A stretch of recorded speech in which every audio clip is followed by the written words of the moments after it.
Et place cette fois sur WEO au Dites-moi foot avec Richard Gott. Bonsoir Richard, vous allez bien? En pleine forme, je présume que vous avez vu cette belle rencontre face à la Finlande, c'était vendredi. Nous rentrons bien sûr, c'est le début des éliminatoires pour le mondial de 2014. Déjà sur la rencontre, plutôt une belle prestation. Bon, c'est face à la Finlande, mais tout de même. Surtout une bonne première mi-temps et après évidemment le résultat qui est très important. L'équipe de France n'a pas le droit à l'erreur dans ce groupe avec l'Espagne en grand favori. Donc là, une victoire, c'est jamais facile pour un premier match de qualification, c'est ça le plus important.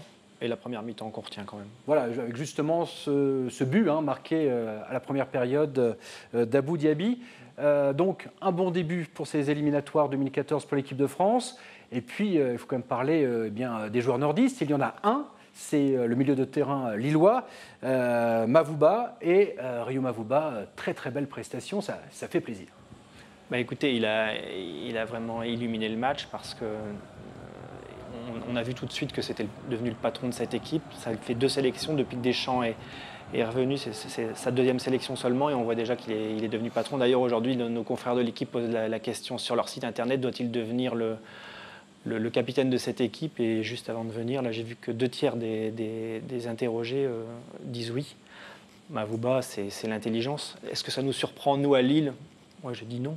On sait bien que c'est un joueur qui est fait pour l'équipe de France et on se demande même pourquoi il a été oublié pendant tant d'années. Oui, parce que il y a eu une période un peu creuse, pendant près de 5 ans, il a joué en Espagne, au Villarreal.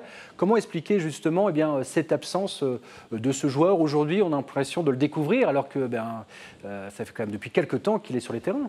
Il y a différents facteurs. Il y a eu une époque où la mode était aux joueurs très costauds d'1m90 qui devaient absolument à ce poste-là prendre tous les ballons de la tête. Mavouba est un petit joueur. Il n'était pas forcément à Marseille, à Lyon ou à Paris maintenant. Il était à Lille qui n'avait pas encore l'aura qu'il a maintenant. Il arrive, il a pris son temps et il arrive. Mais la grande force de Mavouba, c'est son intelligence et on a très bien vu qu'il n'avait jamais nourri de frustration. Il a attendu son heure, il arrive, il est mûr. Et là, je pense qu'on n'est pas prêt de le voir sortir de cette équipe. Vous pensez qu'il peut être un peu le nouveau meneur de cette équipe de France? Complètement, et d'ailleurs, ce n'est pas par hasard que Didier Deschamps l'a choisi. C'est un peu le nouveau Didier Deschamps. Didier Deschamps était très important à l'époque de France 98. Un joueur intelligent qui a un grand taux de réussite dans ses passes. Je crois qu'il a raté 3 passes seulement contre la Finlande, Mavouba, sur 90 ballons touchés. C'est un pourcentage impressionnant. On est habitué à ces statistiques-là avec Lille. On va les voir en équipe de France. Alors on va voir en équipe de France et nous sommes allés voir, Richard, les supporters du LOSC. Samedi, ils étaient au Grand Stade, tout simplement, c'est clair, pour avoir le précieux sésame pour la Ligue des Champions. Et on leur a posé la question, justement, ce Mavouba, qu'est-ce qu'ils en pensent? Comme d'habitude, excellent. Un bon ratisseur de ballon, quelqu'un qui relance bien correctement. Il a perdu quasiment aucun ballon. Ouais, Rio Mavouba, il était dedans, il a bien joué d'ailleurs. Puis il y avait Michael Landreau, mais bon, il n'était pas dans l'équipe. Il a fait un super match. C'est pas un Lillois pour rien. C'est une bonne prestation, mais après, ce qu'il y a, c'est que c'est un joueur qui se donne à fond. Donc après, il faut qu'il se réserve aussi pour nous, quoi. Alors la prochaine rencontre, c'est justement, Richard, ce mardi 11 septembre face à la Biélorussie. Alors justement, là, quand on regarde un petit peu qui va jouer face à la Biélorussie, par exemple, on n'a pas Abou Dhabi qui a marqué face à la Finlande. Explication? Écoutez, la conférence de presse du sélectionneur, c'était à 17h et juste avant de venir, j'ai vu qu'il n'était pas visiblement prévu, avec Clichy qui est blessé. Bon, on sait qu'Abou Dhabi est un joueur un peu fragile. Et je pense aussi que l'idée de Didier Deschamps, c'est peut-être de jouer en 4-4-2 contre la Biélorussie en installant Mavouba et Cabaye et en intégrant peut-être Giroud au coup d'envoi aux côtés de Benzema. On a vu que Benzema avait été un petit peu isolé contre la Finlande. Là, je pense qu'il va peut-être passer en 4-4-2. Attention, est-ce que c'est peut-être un match piège, la Biélorussie? Écoutez, la France a des mauvais souvenirs contre la Biélorussie. Elle n'a jamais battu cette équipe. Bon, je pense que là, quand même, sur la dynamique, en plus, il y a plusieurs joueurs importants qui manquent, notamment Alexandre Leb, l'équipe de Biélorussie. Je pense que ça va passer pour cette équipe de France. Alors justement, comme il y a eu le match de l'équipe de France vendredi face à la Finlande, pas de championnat, ni en Ligue 1, ni en Ligue 2. Ça sera le week-end prochain, avec en Ligue 1 Lille qui se déplace à Troyes. Ça sera samedi, normalement à 17h, si je ne dis pas de bêtises. Et Valenciennes qui reçoit à domicile Bordeaux. Au classement, je rappelle que Lille est 11e. Valenciennes est en revanche 6e. Un classement pour ce début de championnat qui est somme toute logique?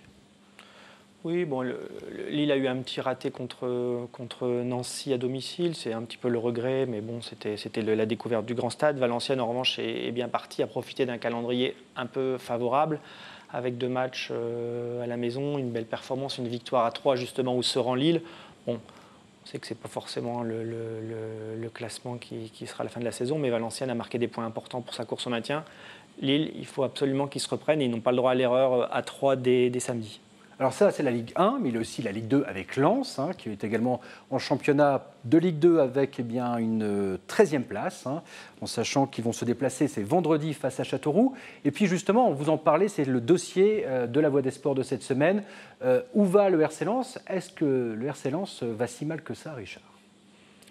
On est un petit peu déçus quand même, 13e, on attend à ce que les 100 et or jouent la montée. Et là, ils vont déjà jouer un match important à Châteauroux. J'en parlais avec mon collègue Pierre Dieval tout à l'heure. Châteauroux sur un terrain synthétique où ils n'ont pas forcément leur repère. Ça va encore être un match compliqué. Pourtant, on attend à ce que Lens vienne jouer un petit peu les premiers rôles parce que c'est ce qu'attend quand même Bollaert. Alors, on a bien sûr suivi toute la chronique avec le départ de Gervais Martel, les problèmes financiers, la difficulté de recruter parce que chaque nouveau joueur arrivé devait être compensé par un départ. Enfin, ça a été très compliqué. Il y a beaucoup de handicaps sur le parcours des 100 et or. On a eu un petit peu il y a l'histoire du stade aussi. Alors justement, qu'en est-il de ce fameux stade? Écoutez, aux dernières nouvelles, il y a eu le permis de construire qui a été signé par Guy Delcourt. Maintenant, on attend le vote. Ça se passe le 20 ou le 21, je crois, au Conseil régional. On sait que c'est quand même assez... Il y a des débats. On ne sait pas si la majorité va se dégager. Pour l'instant, c'est encore un peu incertain. Il y a eu un message de Gervais Martel aux obsèques d'André Delelis, le maire de Lens, samedi, qui a invité tout le monde à mesurer les enjeux. Forcément, de son point de vue, c'est important que la rénovation du stade Bollaert, lui qui a mis toute sa vie dans ce club, se fasse. On peut penser que ça peut passer pour le stade. Tout le monde dit qu'alors que Lens se transforme avec l'arrivée du Louvre, peut-être Bollaert doit avoir aussi sa rénovation. Un dernier mot, rapidement, Richard, le ressenti à Lens, le chaudron lensois, on doit être déçu quand même. Parce qu'on a beaucoup vibré, c'est une ville qui vibre pour son football. Il ne faut pas trop jouer avec la patience des supporters lensois. Ils sont encore plus de 15 000 à aller voir les matchs de Lens en Ligue 2 à des horaires impossibles, le vendredi soir à 18h45. Ça se passe nulle part ailleurs qu'à Lens. Et les gens, il ne faut pas les frustrer trop longtemps quand même. Ils veulent voir gagner leur équipe parce qu'on ne peut pas toujours aller au stade en voyant des matchs nuls, en voyant son équipe baisser de mois en mois, de semaine en semaine. Et bon, là, je pense que le supporter lensois a beaucoup subi ces dernières années. Il faut que la courbe des résultats s'inverse.